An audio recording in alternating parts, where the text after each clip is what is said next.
دوستو السلام علیکم۔ آصف خان چیئرمین وسیب نیشنل تحریک۔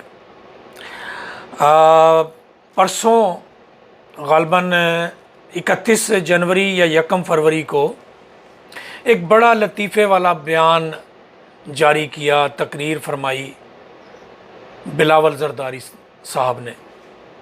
بلاول زرداری صاحب فرماتے ہیں کہ جی ان کو گیٹ نمبر 4 کا پتہ نہیں ہے اور نہ ہی وہ گیٹ نمبر 4 کبھی گئے ہیں۔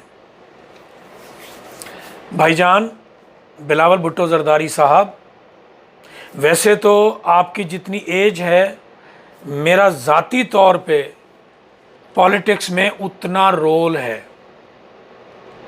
ٹھیک ہے، لیکن میں اس پہ نہیں جاتا۔ میں آپ کو تاریخ یاد کرواتا ہوں، اگر آپ کو تاریخ یاد نہیں ہے تو میں یاد کروا دیتا ہوں۔ آپ کے نانا جان، جس کی میں بھی عزت کرتا ہوں، پاکستان میں بہت سارے لوگ عزت کرتے ہیں، ٹھیک ہے، لیکن نانا جان بھی گیٹ نمبر 4 کے ذریعے سے ہی وزیر خارجہ بنے تھے، ٹھیک ہے۔ گیٹ نمبر 4 نے ہی ان کو عملی سیاست کی طرف دھکیلا تھا، کیونکہ صدر ایوب خان کے حالات خراب ہو گئے تھے، لوگ ان کو نکالنے کے در پہ تھے، متبادل سسٹم چاہیے تھا، اس لیے ان کو دھکیلا گیا، ان کو اجازت دی گئی، ان کو پش کیا گیا، ان کی جگہ بنائی گئی، ٹھیک ہے۔ گیٹ نمبر 4 کا پہلا تاریخی حوالہ آپ کو دے دیا۔ دوسرا حوالہ، بے نظیر بھٹو صاحب کی قدر میں بھی کرتا ہوں، ان کی شہادت بہت بڑی قربانی ہے، اس میں کوئی شک نہیں ہے، ٹھیک ہے، لیکن بے نظیر بھٹو صاحبہ ضیاء الحق کے ساتھ انڈرسٹینڈنگ ہونے کے بعد لاہور ایئرپورٹ پر اتری تھی اور لاکھوں کا مجمع آیا تھا۔ اگر اسٹیبلشمنٹ اور ضیاء الحق چاہتے تو بے نظیر بھٹو صاحبہ جہاز پر سے باہر نہیں آ سکتی تھی۔ پہلا واقعہ۔ دوسری بات، محترم بلاول زرداری صاحب، آپ بچے ہیں، ابھی نئے آئے ہیں سیاست میں، آپ کو شاید یاد نہیں ہوگا، آپ کو یاد کروا دیتے ہیں۔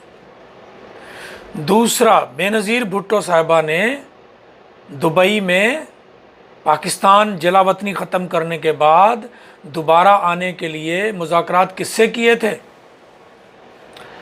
جنرل پرویز مشرف سے۔ کون تھے وہ؟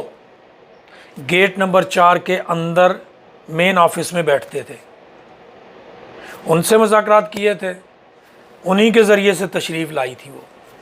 اگر ان کے ساتھ مذاکرات نہ ہوتے تو محترمہ پاکستان پچھلے 8 سال سے خود ساختہ جلا وطنی گزار رہی تھی، واپس نہ آتی، ٹھیک ہے جی۔ اب اگلی بات، بھائی جان پچھلے بے نظیر بھٹو صاحبہ کی شہادت کے بعد سے گیٹ نمبر 4 سے معاملات کو طے کرنے کے لیے آپ کے والد محترم آصف زرداری صاحب بروکر کا کردار ادا کر رہے ہیں، کیونکہ اللہ تعالیٰ ان کو لمبی عمر دے۔ جب تک وہ موجود ہیں آپ کو گیٹ نمبر 4 جانے کی ضرورت ہی نہیں ہے۔ وہ بروکر کے طور پہ آپ پہلے وہ خود اپنی بروکرنگ کرتے تھے، اب آپ کے بروکر بنے ہوئے، تو گیٹ نمبر 4 سے تمام ڈیلیں آصف زرداری صاحب کرتے ہیں، تو ظاہر ہے آپ تو کہیں گے جی، لیکن آپ کو یاد ہے نا زرداری صاحب 3 مہینے جیل رہ کے آئے تھے، اور پھر سارے معاملات گیٹ نمبر 4، 5، 6 اور اسلام آباد سے طے کرنے کے بعد ان کو رہائی ملی تھی۔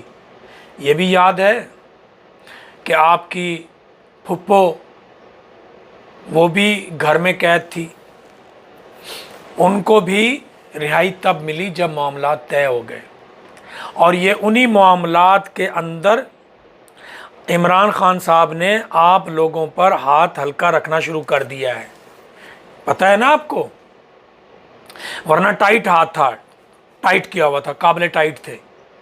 تو پھر اب آپ کو اجازت مل رہی ہے کہ آپ جائیں، جہاں جہاں جاتے ہیں تو یہ وہیں سے اجازت ملتی ہے تو آپ جاتے ہیں، ٹھیک ہے، یہ سچ ہے، آپ آج تسلیم کر لیں، کل پرانا زمانہ چلا گیا جب میڈیا قید میں ہوتا تھا، سوشل میڈیا سب کو پتہ کیا ہو رہا ہے، ٹھیک ہے جی۔ بہت شکریہ، السلام علیکم۔